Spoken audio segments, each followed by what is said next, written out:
everyone has some sort of issue with themselves that they can't accept. And it's about finding the love within yourself. This is gonna hurt. It's time for the Suffering Podcast. Now, has the Divorce Diaries and speaking about it and letting it out, has that helped you organize your path with your life a little bit better? 100%. It's brought me back to my life. It's like this is like Simba, and this is like, for me, the circle of life kind of thing. Like for me, it's always going to be a second child. It's going to be and you know what? It's a great name. I want it to be a TV series. I've done so much work, copywriting. It's insane. And you get people who kind of have similar names or similar things, and I start to have anxieties about it. I'm like, Michele, whatever it is, if it's Divorce Diaries or Michele's Diaries, it's this story about your life and how you create the humor is going to keep going. So just keep swimming, just keep freaking doing it. Is there going to be a Divorce Diaries reality tour? I will do whatever people pitch. I have a reality show pitched for it. Because I went on the Seinfeld reality tour. Really? I did. I met run by Kenny Kramer in New York City. Who was it? Was it Dom Irrera? Was it just sitting there? He was just sitting there and they give you a little fun-sized Snickers bar at the end. They took you to Monk's, the coffee shop. This is where George's car was parked when the hooker was using it. The car that he bought from the actor John Voight. The Soup Nazi. The Soup Nazi. They showed where the Soup Nazi was.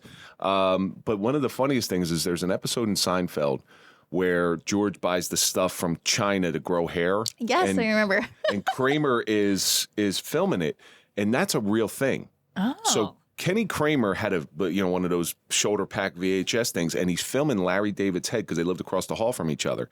And he's filming the top of his head. And Kenny Kramer showed this in this little theater. Oh, my God. Yeah, it was all real things. So when you're talking about the Divorce Diaries, because it's your life, obviously theatricalized. Yeah. If that's a word. I just made that up. I'm going to. Theatricalized. We make it's own. You got it. Write that down. Theatricalized. I'm not going to be able to pronounce it again, so I'm going to let that one go.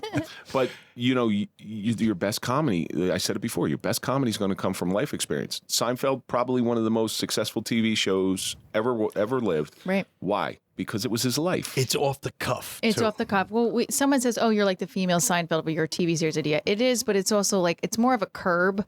Like you follow me in a day-to-day life, and it's like these situations have happened in the pilot, right? And then now I created a 6-episode season 1, but now we haven't gotten an investor, so I have this web series that I'm working on for with my sponsor, right? I have a coffee sponsor. I saw that. Solid State, baby. Why don't give it out? Solid State Coffee in New York City. You can get it at solidstatecoffee.com. Bloop. I haven't really announced. Well, by the time this is out, we will have filmed. Knock on wood again. The Catholic's coming out. We have filmed for the web series. Very short episodes to go on my YouTube channel and maybe submit them to film festivals. But the concept of my life continuing, right? But Curb Your Enthusiasm is a perfect analogy because that's all improv. Yeah, it's absolutely. It is scripted, but a lot of it in the pilot, you'll see a lot of it. My director's like, half of this is not in here, Michele. I was like, I don't know. But there's a lot of improv actors I worked with too on the pilot. And it's also the if you know how to play the game of the scene, and we know what each character is looking for, the perfect mom, head of the PTO, emailing you 500 times a day, and then like emails you again with your name in red, like, I am working, lady, stuff like that. Or the dating the men with special needs thing, where no, they don't have actual physical disabilities or emotional disabilities, but they are allergic to being with me in public. So you'll see that. And in the pilot, you see me. There's a line that the principal says in the show, and it's called, Mark Permiano plays the principal, and he says, I'm sorry, he's on the phone. He goes, this woman just walked into my office. This is chaos in the form of a woman. Oh, that's what he said, chaos in the form of a woman. That was not a written line. He improv'd it. And he's a Groundlings member. He was a Groundlings member. So yes, Curb Your Enthusiasm meets like Bridget Jones's Diary. But the funny thing is when they improv like that, how do you keep a straight face? Because that's not in the line. It's not in the script. But they improv like that. It's hysterical. It's hard when you're working with friends you find really funny too. And but it's also amazing because it's like, oh, this is going to be great. And sure enough, and then you have we had some real life teachers in the confessionals of talking about like, what is wrong with her? Like, and it was very authentic to connect that piece because my life as a teacher, where people thought I was on the outskirts as a theater teacher, rolling a cart around as a divorced mom who couldn't get it together for school with, You've taken a different route, but in essence, you've done what our show's about. You've taken an event in your life, which not many people would say it's happy, although it seems like you've had a good experience. You've had a great divorce. Yeah. Thank God she started Divorce Diaries after she was divorced. Yeah. You hate to start that while you're married. Oh, I mean, that would have been funny. Should have been the divorce oxymoron or something like that. But, you take an event and you build off of that event. And you take the strength that you pull the pieces, you dissect it for everybody else to see. That's really what the show's about. It's really about self-love and in acceptance. And it really, when you look at these characters in the show, right, like they're married, they're single, they're divorced, but everyone has some sort of issue with themselves that they can't accept. And it's about finding the love within yourself. That's really the message of the show. Obviously, when I tour with the One Woman with the live show, it's the message. When I'm doing my stand-up, I do improv too, where everyone gets to write a line to their ex, and then I act it out in a monologue to your ex. It's a lot of fun. But yeah. When's it come out? So the pilot's been circulating film festivals, and if you have anybody at Netflix that's willing to take my call. No, I have been pitching it for the last year and a half. We just happen to know somebody. Really? Yeah. We know we've been doing this show. We've been doing this show for 3 years, and we've come across some crazy people. We had Billy Bob Netflix on here. Really? Yeah. No, actually, one of the guys who has a little hookup is Seth Ferranti. Yeah, Seth who wrote White Boy. Yes. Yeah. Oh, well, we should talk. Yeah. So the pilot has won a bunch of awards at the film festival. I shot it on I raised money to shoot it. Did the whole indie filmmaker thing. And then I signed with a producer. We tried to get an investor and it just didn't land. We haven't got an investor yet.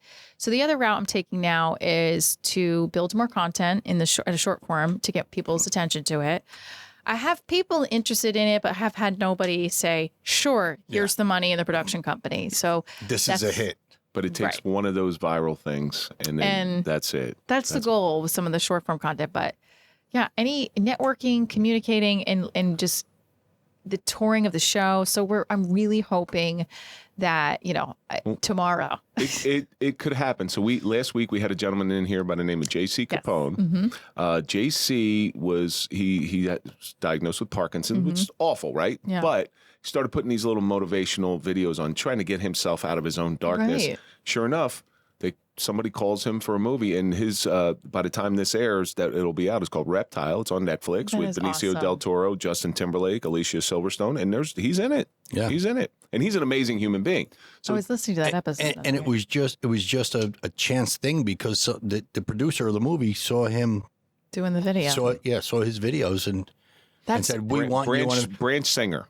Branch Singer. Branch Singer. And JC turned him down a couple times. Yeah, he's like, stop calling me. I'm not the right person. Wow. Yeah. So chance meet, like Kevin said before, nothing happens by chance. No, I mean, every time there's a meeting, there's a reason behind that. When the Suffering podcast gets on Netflix, we'll have you on again. I would love that. Any opportunity. I mean, listen, if you need a co-producer, I'm here. I will take it. I'm just kidding. She did say she dates Hispanic guys or whatever. Yeah, there you go. I mean, you have to deal with his wife, Kathy. So where can our audience find you? Why don't you give out some social media links? I want to drive everybody to Divorce Diaries because I've watched some of your stuff and I think you're hilarious. Except you wear a Yankees hat, which I don't like. Oh no! Please tell me. What are you? I'm a Philly fan. Okay, well, okay. As long as you're not a Mets fan. No, I'm not a Mets fan. He doesn't like baseball. Well, you're a Central South Jersey guy, right? I grew up in South Jersey. Okay, so you're South Jersey. Okay, so don't listen to the joke I have when you come to the show. South Jersey. Well, you're playing right around the corner from where I live. Yes. So big thing is they can go to divorcediaryshow.com. That's divorcediaryshow.com. That's divorcediaryshow.com. Well, there will be a lower third right below your arm. We'll give you a lower third. Yeah. divorcediaryshow.com. You can also, that will have all of my platforms. So I'm on every single platform you can think of. Mm-hmm. It's exhausting, isn't it? It's exhausting, but I like creating. So Instagram, Facebook, TikTok, the whole 9 yards. MicheleTraina.com too. They're pretty much the same website, but MicheleTraina.com and or DivorceDiaryShow.com. And I'm doing a show in Jersey. That's October 28th. It's my birthday show. turning 24. Again. Thank you.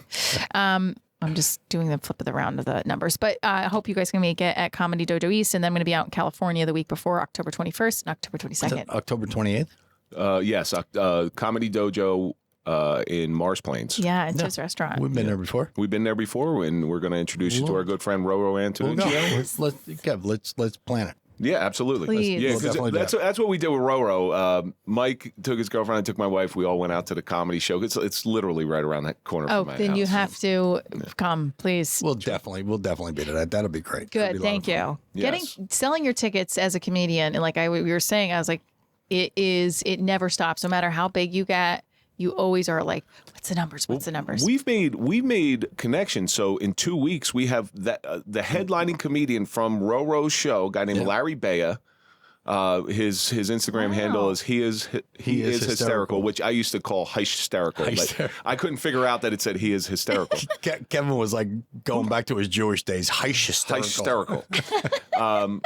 But he's coming in because he tours. He's open for Kevin Hart. I mean, he's wow. Yeah. So, but that's the amazing thing with what you're doing and what we do here is you make connections. Like you meet people, and even if nothing comes out of it, you really have those good relationships built. You do, and I feel like the entertainment industry, it's more like two people, and you're connected to somebody else. Now, that works sometimes in negative way for me when I date somebody in the industry, and then I roast the heck out of them. That happens to somebody. And, then sometimes 6 degrees will make you succeed. Yeah, that's true. But on what's it, October 28th, you said? October 28th. When Kevin and I show up, don't look at us and say, like, who the fuck are these two guys? Yeah. No. Do we have to wear Suffering Podcast shirts so she knows who we are? Yeah, with our picture on it, like a bunch of jerks. I will be messaging you. You know what we should give her? Are you coming? We should give her a shirt and maybe she'll wear it on stage that night. 100% I will. 100% I will. Oh, yeah. Of course we will. 100% I will. Well, thank you so much for coming in here.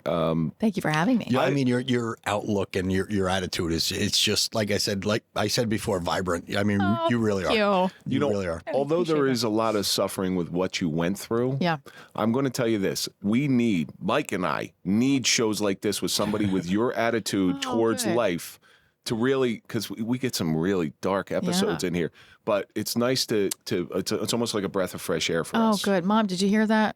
I'm making someone smile. Making two people smile.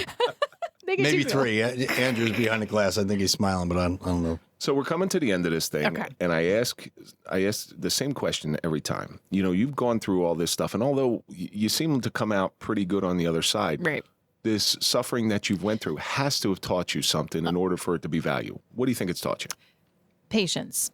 As much as I still don't have it, I'm working on it. I think that's the one thing that sticks out is patience and just keep going. Don't stop. I think that the stopping is your Achilles heel if you stop. Simple as that. Keep going. I love that. Keep going. I love that. Be patient to be patient.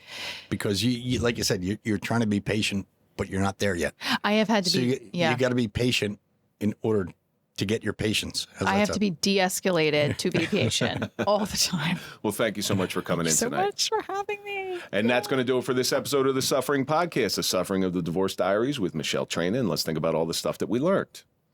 When time gets tough, say good. What you're doing is to get you where you want to be. Sometimes 6 degrees will make you succeed. You don't need a partner in order to be happy, but most importantly, keep going. That's going to do it for this episode. Go to popple.com for a digital business card. Put in the code TSP20 for a 20% discount. Follow us on all social media. That's Twitter, Facebook, Instagram, LinkedIn, Clapper. OnlyFans. Follow Mike at Mike_Failace. Follow me at Real Kevin Donaldson. And, of course, follow The Suffering Podcast. And we'll see you on the next episode.